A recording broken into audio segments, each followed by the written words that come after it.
Gérard Leroy. Nos journaux télévisés, comme la presse écrite, nous inondent en ce moment de discours, de débats et de sondages électoraux.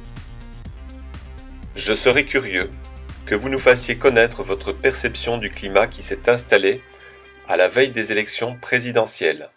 Votre sentiment, votre réaction en somme. Les discours des candidats à la présidence de la République suscitent tout de même beaucoup de suspicions de la part des Français.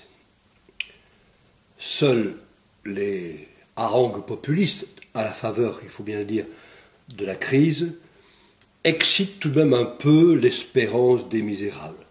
Et puis, il faut ajouter que les frasques récentes de certains responsables ont décrédibilisé la politique. Il est nécessaire de la réhabiliter, mais ça prendra beaucoup de temps. En attendant, si les Français aiment le jeu de séduction de tous les raminagrobis de campagne, beaucoup restent tout de même assez dubitatifs quant à l'application à l'Élysée des promesses dont on est abreuvé. L'élection est la gloire de la démocratie, la réélection en est en quelque sorte la métastase qui la gangrène. Les Français se sont découverts une passion pour le jeu politique. Je dis bien pour le jeu politique, pas pour la politique. Ça ne les intéresse pas. Et ils regardent ce spectacle à la façon que les Grecs avaient de lire leur mythologie et qui les fascinait. Les Français donnent à chacun des candidats des qualités qu'on attribue d'ordinaire aux dieux et ils recréent en cela, une sorte de mythologie, mais républicaine celle-là. Ils se passionnent pour les querelles, souvent minables, il faut bien le dire. Ils se passionnent pour des projets mirifiques. Ils croient à leurs champions, mais alors sans penser que c'est l'économie qui a pris le pouvoir. À cause même de l'hégémonie de l'économie, les responsables politiques ignorent sans doute, n'en sont pas conscients.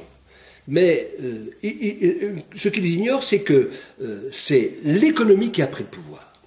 L'économie a pris le pouvoir à ce point que les responsables politiques ne sont plus jamais que les greffiers de décisions qui sont prises en dehors de leur champ.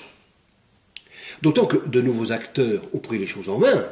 Les mafias, les banques, l'ONU, l'OTAN, les banques, Davos. Et malgré cela, la mythologie républicaine nous tient en haleine.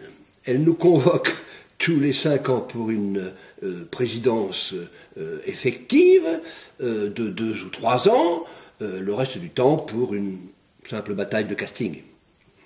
Alors, il est vrai que les idées, pour qu'elles s'appliquent, ne peuvent s'envisager que avec le pouvoir. Il faut avoir le pouvoir pour appliquer ses idées. Et l'on comprend que le pouvoir doit être quelquefois prolongé au-delà même d'un mandat. Mais quand la quête du pouvoir devient exclusive, elle finit par étouffer les idées. Et alors elle tue la démocratie.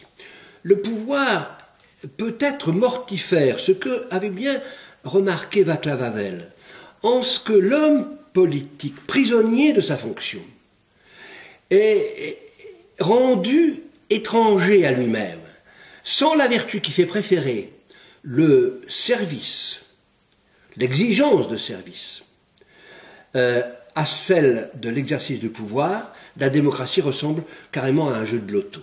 Et les Français sont joueurs, et les Français sont parieurs. Et ça tombe bien, beaucoup plus soucieux d'ailleurs que de l'intérêt général. C'est bien là le malheur quand même. Les Français guettent leur héros. Et après le général de Gaulle, et si respectables que furent les efforts de ses successeurs, Anne attend toujours et ne voit rien venir au chevet de Marianne. Les Français observent les acrobates de la politique un peu comme ils observeraient des trapézistes. Alors tombera pas, ils voudraient un champion qui porte leur couleur, sans que leur quotidien, bien sûr, en souffre. Il cultive, comme le disait Jacques Julliard, il cultive une conception héroïque de l'existence par procuration. Tendez l'oreille, dans les salons, chez le coiffeur, au resto, au bistrot, on ne parle que de cela. Est-ce que la bigoterie étatique ne remplacerait pas la piété religieuse? Quel trapéziste a ses chances? Certes pas Tartemol, il est folle. Tintinabule, il affabule. Alors qui? Le cadet de Gascogne, de Carbon de Casteljaloux, le Normand malin qu'on blague sur le béret de coton, la doublure d'Harry Potter, ou bien le petit Nicolas. On parie, et en attendant le grand soir, comme d'hab, ce dont on peut être sûr, c'est que le lendemain des élections, chacun repartira, comme tous les lundis, en se prenant à rêver au week-end prochain et au congé payé.